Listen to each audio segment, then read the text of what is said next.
everybody. Welcome to On the Couch with Bossina. This year's 11 Anarchy Film Festival is taking place from Thursday, September 16th to Sunday, September 26th, and it includes a curated selection of films in the African Express catalog and short films that will be showcased at the Short Station catalog.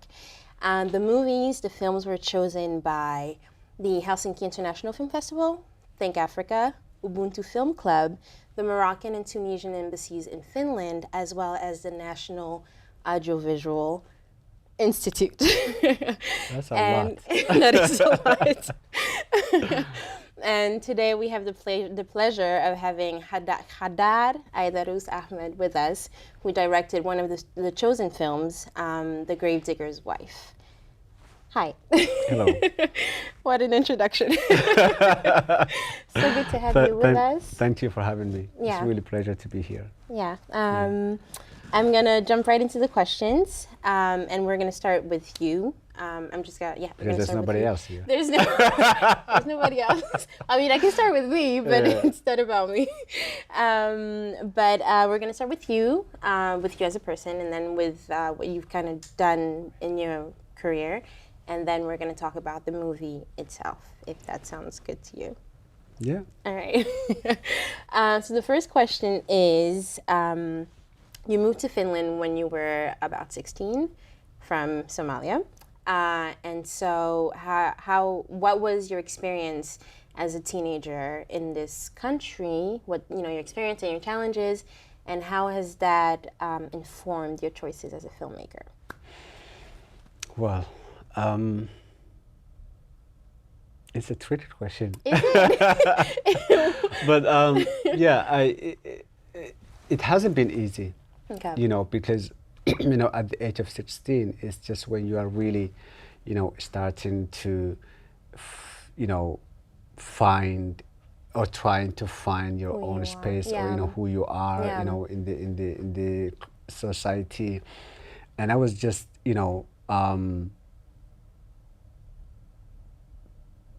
I was just, a teenager who was just really enjoying himself and his time in, Ethiopia, where we, before, you came from Ethiopia, okay. Yeah. So, to just go from there, be taken from it to here, it was just really a huge cultural shock. Yeah. And then, find myself in the middle of the forest. Okay, where did you go here? We went straight to Yakomati. Okay. Okay. Yeah. Yeah. It's still a forest today, so I can imagine what it was back then. Exactly. So it was really difficult because I started missing, my friends and the environment that I have grown up, the environment that I have, accustomed to. Yeah. So it took me a very long time to really accept, the fact that I was going to be a part of this society, and that this is where I was going to stay. Yeah. Yeah. Yeah. So so all the challenge and all the things that I have gone through have actually shaped me of who I am today. Yeah. Yeah. And how do you draw inspiration from that? And do you draw, when you're thinking about screenwriting and filmmaking, do you draw inspiration from your experience as that kid or that young adult in this new environment? How does it? My memories from Africa helped me really stay strong for too long in this country. Yeah. And those memories and those time, these times that I have spent there, because I've stayed with me, and helped me, overcome a lot of, challenges, obstacles. Yeah. And that's what I have always tried to find comfort from whenever things get hard. Okay. And that's why I actually wanted to go back there to make a film. Okay. My first feature film. Yeah. Yeah. So it really, it has always stayed with me, and it has, I think it would have been different had I been born here, or had I arrived here, you know, much younger. Yeah. It would have been different. But because I arrived here with my identity, you know, with my culture, with my religion, with a whole, you know, backpack. Yeah. I think that helped me, you know, open and, you know, the backpack and take a little bit, you know, out of, you know, every time, you know, like, and help me stay in that longer period of time. Yeah. Cool. I hope this answers me. It does, yeah. It does. Because I'm just like clapping. No, it does. No, but it makes sense. It does make sense. And like you said, had you come younger, born, like your experience and your outlook would have been completely different. Absolutely. So you get here as a teenager, young adult, and your first thing is screenwriting, filmmaking. Is that even an idea in your head then, or how did you come to? No, you know, because I tried to start all over again from here. You know, because I realized that, you know, everything that I had back home cannot be used here. Yeah. So I really What need to did you start. have from back home? Like, what do you mean? What did you have? Like, you know, whatever it's, you know, the experiences, like, you know, having the same friends because people were so different. You know, there, you know, you could become friends with everybody, you know, like with a minute, and you know, you could. It was just really so easy to interact with people and to meet, you know, like. So I understood that that wasn't the case in Finland, really. You know, Finnish society, it's like really quiet, and you know, it takes a very long time, to make friends and to mingle with, you know, with the society. So I understood that, you know, I really had to start over and find ways to survive, and also find something, you know, to get hold on, you know, like maybe a hobby or, you know, something like that, and then I really started expressing myself through writing. Okay. You know. So journaling, like you started journaling, or like already fiction. I always escape to watch films. Okay. Yeah, okay. I will go see films 3 times a week, 4 times a week. Okay. And so that was my, you know, escape from the reality that I was at the time. And then, you know, I've grown up, you know, the Somalis are a nation of oral storytellers. Yes, you know, yeah. Like, so we grow up like, you know, hearing stories, you know, telling stories. So I have always loved stories, but I didn't know that I would one day become a storyteller.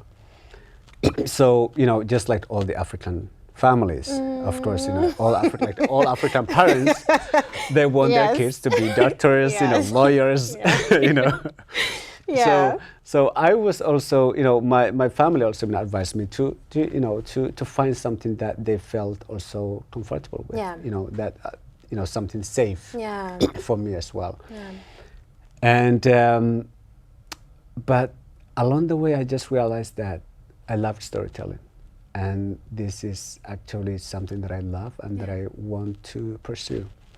And then I started, you know, writing, you know, and reading and stuff like that. Okay. And so from that, the point of realization, yes, this is what I want to do, to, all right, how do I go about making this a career? Like, what was the process? Like, did you go to school for it then afterwards? No. Okay. I've never went to a film school. Okay. I've never been to any other person's shooting set to learn from filmmaking. So the only film sets that I have ever been to have been my own. You worked on. Yes. Mine. That's and really I haven't neat. made that, you know, many films. Yeah. But you know, the biggest challenge was having my parents understand that this was something that I really wanted to do. Yeah. I get And that. you know, all the arguments that we had and all that, but since I didn't go to school for it, you know, I started, and I applied, of course. Yeah. You know, Okay. that's Okay. So you tried? Of course, God knows okay. how many times I have tried, you know, to really to get into film school. I've never been accepted, not even invited, you know, for interview or anything like that.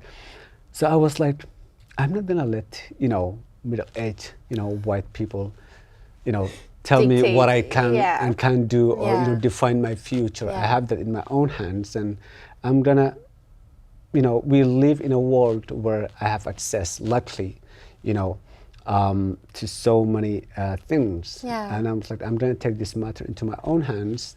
I'm gonna teach everything about myself, about filmmaking, and that's how I started. You know, the first thing I did was to do the like how to become write.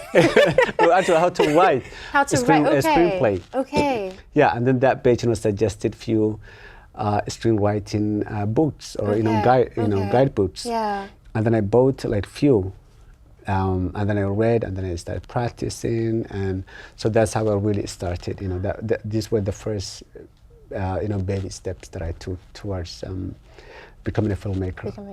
Yeah. Okay, and that was, can you give us a timeline? This was like what year? This was, I think, 2004. Okay. Yeah, all 2004, right. I think, yeah. That's 17 years ago. Yeah. So you've been at this for almost 2 decades.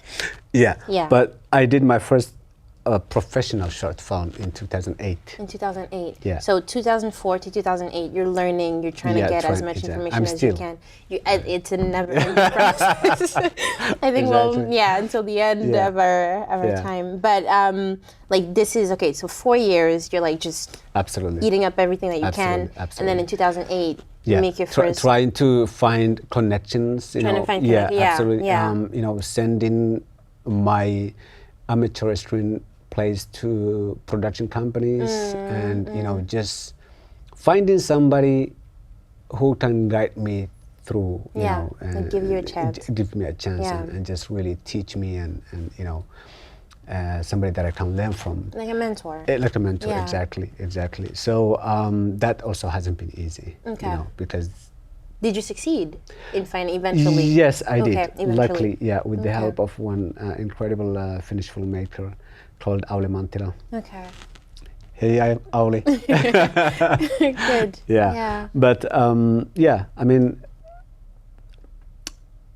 she became a mentor, you know, for me, and you know, guide me through, you know, the industry, and showed me how things get done here, and how the process, you know, like go, and Okay, good.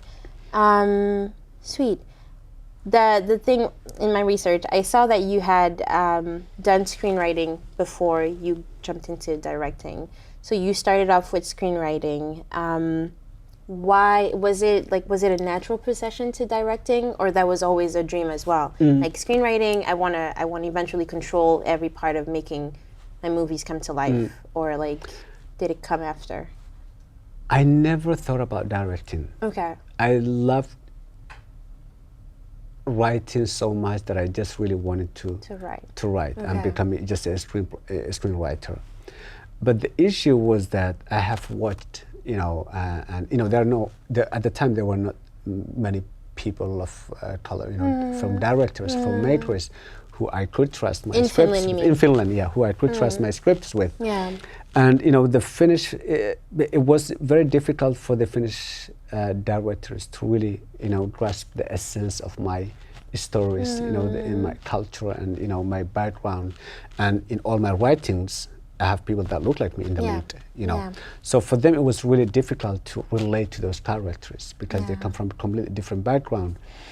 And so it became hard to watch my scripts being fucked up, like getting destroyed right before my eyes. Yeah. And I was like, okay, you spend so much time writing and, you know, putting everything, you know, all your efforts, everything to make it a great script, just to watch somebody come along and just destroy it and just whitewash it and just, you know, like, and then that was it was at that point that I really decided that from now on, I'm going to direct my own absolutely stories, because I'm the best person to tell those stories. Absolutely, they're yours. Absolutely. So initially, I just really wanted to be a screenwriter, but circumstances, forced your forced hand. me. Exactly.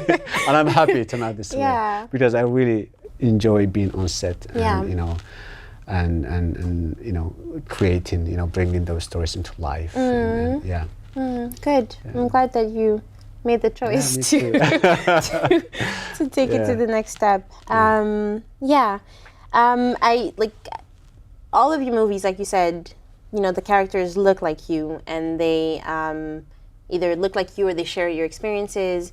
So you censor them, and you censor them in a way that's very different from the way the media usually does.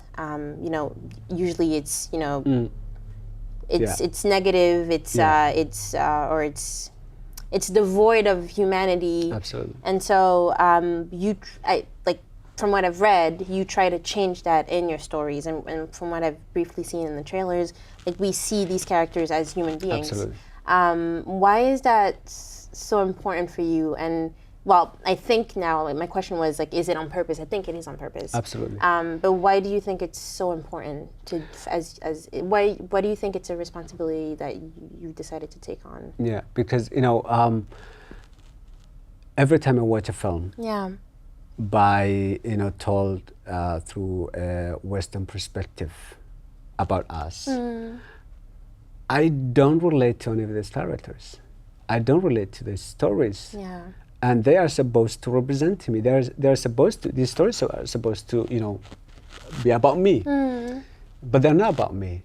They're always about the same issues. With they're always about the same subjects of racism or radicalism, piracy, immigration, and all those one-dimensional stereotypical image that you can exactly. So I'm like, this is not how I see myself. This is not how I see my friends. This is not how I see my family. So I am going to tell my own version of how I see myself, how I see my family and my friends and my colleagues. So that's why I did intentionally to just humanize them and just show them the way they are. I was brought up with love, with compassion, with dignity, with all this. But when I'm watching stories about us, I don't see any of that in the screen. Yeah. And I'm like, but this is not true. So that I feel like it's my responsibility to show my own version of how I see myself and how I see us. And also it's kind of like a statement to the next generation as well, to let them know that they don't have to follow what's popular. They don't have to really copy others and put themselves in the same shoes that are being put through. So they can tell their own stories about their own community with love, with compassion, with dignity, with all those things that we have all been brought up with.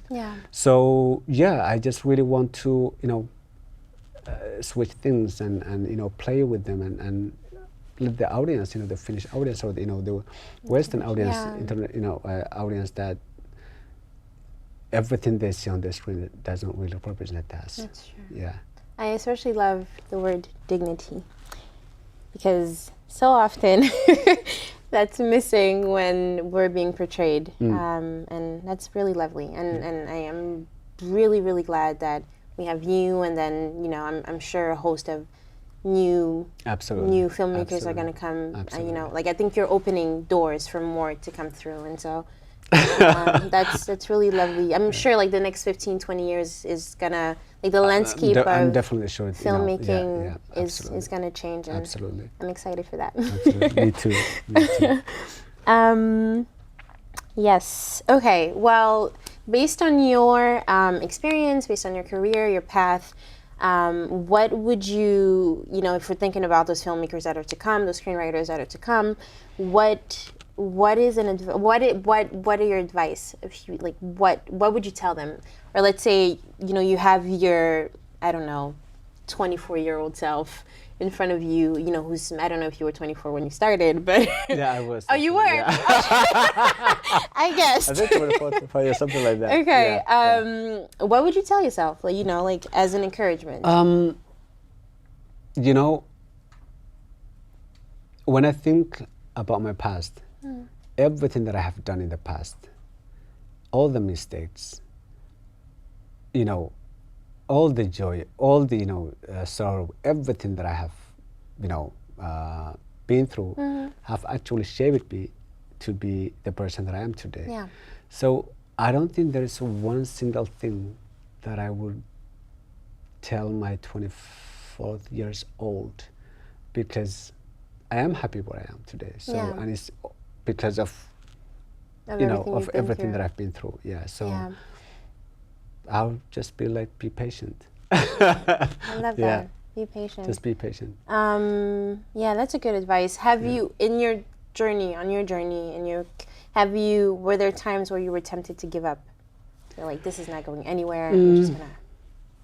Never. Never. Never. Okay. But there have been very hard moments where I felt like nothing was really going anywhere. Yeah. Nothing was going forward. Yeah. You know, and I felt being stuck. But the thought of giving up never actually crossed my mind, Okay. because that's not me. Yeah. Yeah. Yeah. Yeah. Okay. Well, let's talk about the movie, The Gravedigger's Wife. I'm just gonna start with the title, because we know it now as The Gravedigger's Wife, but it was Guled and Nasra, or it is. It is. Yeah. Guled and why the two? I mean, you know, I guess it's customary for you know, when you're you know, Yeah. you're you know, filing your, what is it called? I don't know if you file an application for film festivals, but when you send the movie out into the world, submitting the film. yeah, submitting the film to give it like a more appealing name or title. But I think Guled and Nasra was pretty beautiful. Like, it's a pretty beautiful title. It's a beautiful title. Why did you feel it was necessary to change? I mean, or to? Okay. Yeah. The thing is, the most difficult part about the process of making this film was finding the right name for the film. Okay. We really struggled with it for too long. Okay. You know, when we had so many different Like choices, options. options. Okay. Yeah. You know. But we eventually ended up with The Gravedigger's Wife, because the film has been, you know, going on for too long as the gravedigger, as a gravedigger, you know. But we, in the just last minutes, we actually, you know, added the wife and made it, because the story is somehow, you know, in a way, it's a very female-centric film. I'm gonna know. touch on that later. But yes, yeah, go on. And you know, and it's you know, they have very strong female characters. And in the film, the women are the neck of, you know, the female characters are the neck of the, you know, the movie, and the men are just the head, you know, and the neck always makes the heads go around. Yes, sir. Yeah. So that was one of the reasons why we added the, you know, made the wife, because actually without the wife there would be no story, you know. So but it's just told through you know, through lenses of the main character, which is a man. But yes, it's so, and Guled and Nasra is the Finnish name. Okay, so that's okay. So it's only in Finland. Yeah, it's only in Finland, okay, and also I think some other Scandinavian names. Okay. But internationally, it's known as the Gravedigger's Wife. Yeah. Okay. Sweet. Yeah. Sweet. Because I think each country will, you know, might come up with their own names. Names eventually. Yeah. For marketing, you know, Purposes. Yeah. Okay. Did you have a say in who you wanted to portray in the film? We've talked about this, but you know, for the sake of the audience, can you tell us a little bit about how that happened? Who, like, how did you, the story behind the characters and the actors portraying the characters? Like, you, at least the main actors.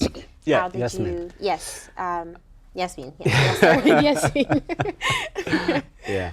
So this sounds like a scene from a movie, but Jasmine is a supermodel, and in 2013, 14, something like that, she did a HM summer campaign for HM, and her image, posters of all over Helsinki. And I remember coming out of the metro in the central station and just, running into this huge image of her. Yeah. And I was like, damn, she's beautiful. Yes. And at the time, I was, writing the script. And when I saw, I Googled her and I found out she is actually a Somali, supermodel. And I was like, this is her. This is the one. And since that moment, I've never thought of any other actress than her in this story. And the fact that you actually got her is just a little bit insane. Like that it actually worked out. Because so that was in 2013, 2014. When did you start shooting the movie? 2019. So that's 5-6 years later. Yeah. Okay, that's pretty insane. Yeah. What about Guled? Guled is played by Omar Abdi, yes. who's a friend of mine, and I have known Omar for a very, very long time, since the end of the 90s. And he played the lead role in my first short film that I wrote, Citizens, which is actually on Yle Arena. Okay. Kaupunkilaisia in Finnish. And so, yeah, I knew him from them, and he was also, my first choice. Okay. Yeah. Super. So I knew these two would be explosive together on the big screen. Yeah. Okay. Yeah. Wow. It's lovely that you got them. Yeah.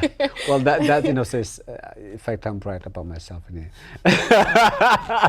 Like you can. How determined I am. Like if I really want to get You're someone or something. Yeah. I'm like I have to get them exactly. Okay. Yeah. Good. Nice. Another question we kind of previously talked about just a little bit for the interview. Did you realize that you had a gem on your hand when you finished the film, post-production, or I don't know what other steps they are after filming? But let's say you're in post-production and you're editing it and it's done, and you see it and you're like, oh, this is it. Yeah. Or were you like, okay, well, I'm done. I'm just like, did you have an idea what it would be? No. I just had, the vision of how the film would look like and how exactly it would be. And in post-production, we really didn't spend that much time, in editing the film, because it was a very kind of like simple, film. Yeah. And I think it took less than 2 months. Okay. To finish. Okay. To put the film together. Okay. Editing wise, and so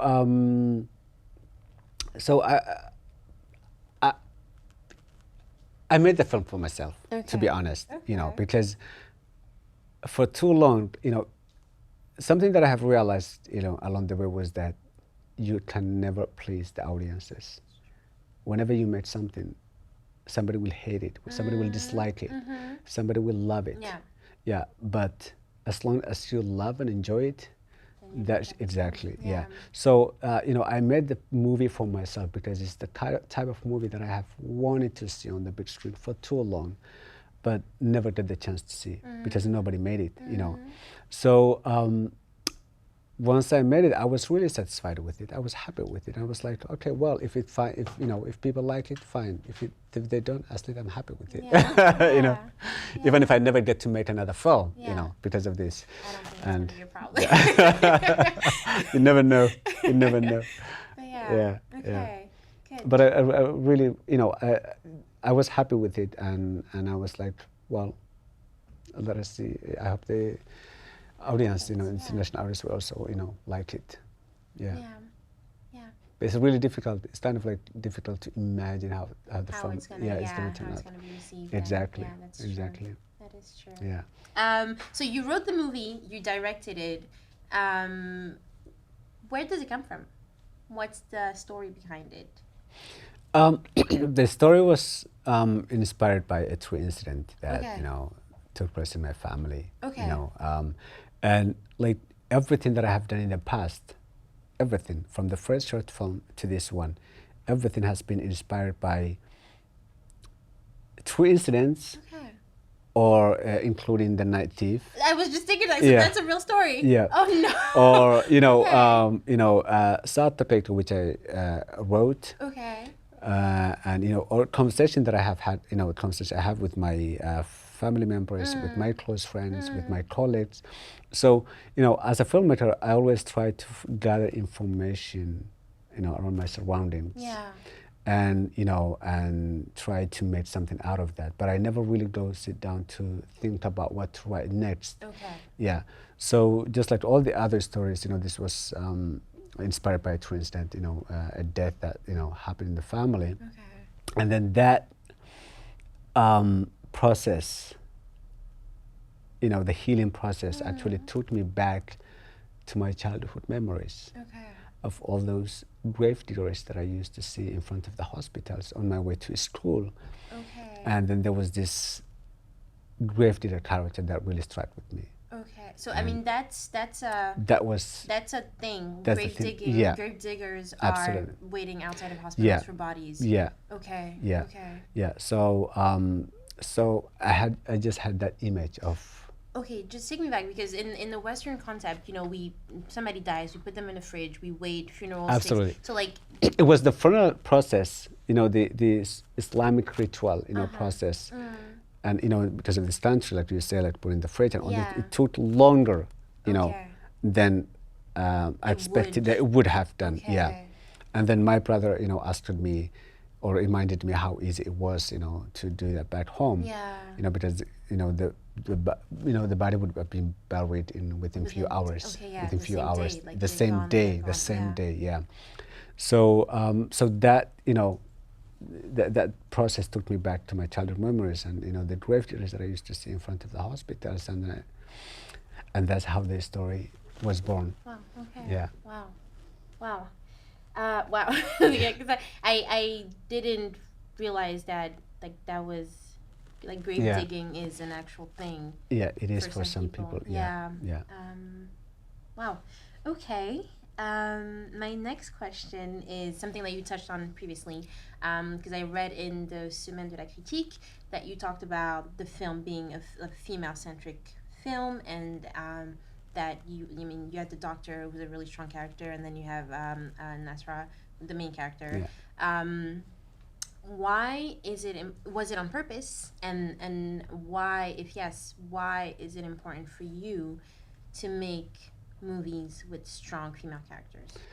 Well, because I was raised by a strong single mother. Okay. Yeah. So and you know, Africa is actually run by a strong African woman. Yes. You know, the entire continent, really. And so for me, it wasn't something that I really thought about Okay. putting intentionally. It was Okay. just something It's that just your naturally, reality, exact yeah. reality, Yeah. because all the women that I have seen, you know, around me were really that strong, that they were being both, you know, parents to their kids, or you know, taking care, you know, financially, or you know, career-wise, or mental, and everything, Yeah. you know. So it was just really natural for me. You know, it was actually after I have made the film that I realized, you know, realized, oh. exactly. Yeah. Yeah, but it wasn't, you know, something that I was really like, I have to put, you know, make this really Yeah. female-centric film. And I think this is even better than, like, the intention behind, you know, Yeah. making female-centric films, or like strong is great. Yeah. But the fact that this comes naturally for Absolutely, you is even, absolutely, is even better. absolutely. And you know, like when I watch movies like Wonder Woman and all this, I'm like, okay, yeah, that's nice. You know, there are some ass-kicking women, you know, and you know, they are being, you know, praised for being strong women and all this. But I'm like, but there are women who are really like much, exactly, On like the mother on daily, the like, daily. just like, look around you, absolutely, yeah, that are yeah. much stronger. So it's not really the physical part that makes Yeah. a woman strong. Strong, You know, yeah. it's just really being, you know, a lot of other things Yeah. that, you know, Yeah. make them stronger. I agree. Yeah. I agree. What do you want audiences to leave with after watching The Gravedigger's Wife? What's the one, or maybe not the one, but the most important thing you want them to leave the cinema feeling or knowing?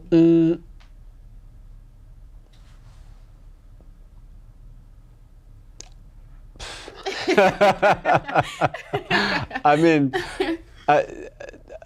the film has so many layers, really, that I'm sure everybody will take something, you know, from the film.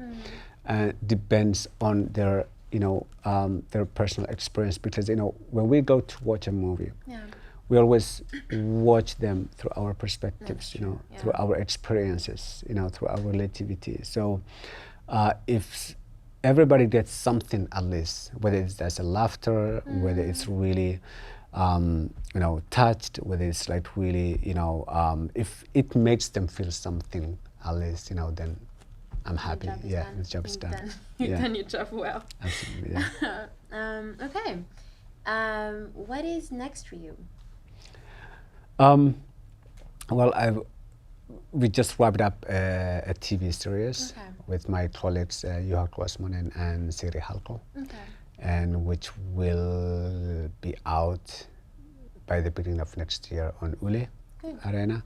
So that's now in post-production. It's called, the working title is Zombie. Zombie. Yeah, but it might change. The name might change. We don't know yet.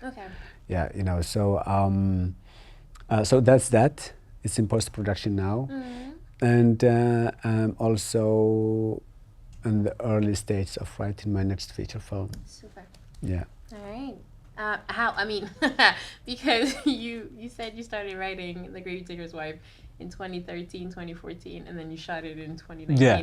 Are you going to wait 5 years? No, because, you know, the thing is, you know, with the first feature film, it's always really challenging to get it off the ground, especially when it's about Africans, especially when it's set in Africa, you know, because you have a lot of doubters. There are people who question your ability to make the film. There are people, you know, who question about, you know, the same country. There's so many, you know, things that people question, and so it's really difficult to get off the ground. But I hope it will not take as long as it has taken. I have an inkling that it won't. Yeah, I hope so too. But good, good. And so you'll be, you know, writing the screenplay and then also directing for this one. Absolutely. Yeah. Okay. What is it that you want to accomplish? What do you want to accomplish in the next 5 to 10 years? Like what? No limitations. Everything is possible. I don't know. I never really think about that long. You don't know? Yeah, but I just hope I will be making cinema. Okay. Yeah. Okay. That's all I hope or know. But other than that, I'm just really living the moment and not really think about where I'm going to be in the next. I know where I'm going to be next week, but that's all you can know. Yeah, that's absolutely. I mean, yeah, life is unpredictable. Yeah, so you absolutely, can, absolutely. Tell. And this is probably going to be an even more difficult question, but or maybe not. But what do you want your legacy to be? As I guess as a filmmaker, as a filmmaker. what if, let's say you live until you're 85, so on your deathbed, just, you know, professionally, what do you hope to have? What would you want to have accomplished? I don't know. It's a really difficult question, but I just hope I made a difference at somebody's life. Or I inspired somebody to be something, or inspire them to achieve certain things that they have wanted in their lives. But other than that, I just really don't know. It is a difficult question. It's a very difficult question. But maybe something we need to think about. Because I feel like a lot of the art that is made or that we make, we should have the end goal in mind. Yeah, right? absolutely. I think I agree with you in the sense that we need to make art for ourselves, but there's also the flip side where it's like, you know, if this art outlives me, what message do I want to send? Absolutely. You know, to the people that see it in the future. But Yeah, this was it. Yes. This was it. Thank you so much for being Thank you here. for having me. And this was Khadar Ayderus Ahmed, and The Gravedigger's Wife is going to be shown in the Love and Anarchy Film Festival, so make sure to check it out. It's going to be screened a couple times during the entirety of the film festival, so make sure you go check it out. And it's going to be in the cinemas across the country on 12th Of November. Yeah. So, oh, that's exciting. Yeah, I didn't know that was the national. Yeah, okay, it's national. That's Yeah. really exciting. Yeah. But yeah, so thankful to have you. Thank you for having me. Thank Thank you you for having me. It's a pleasure.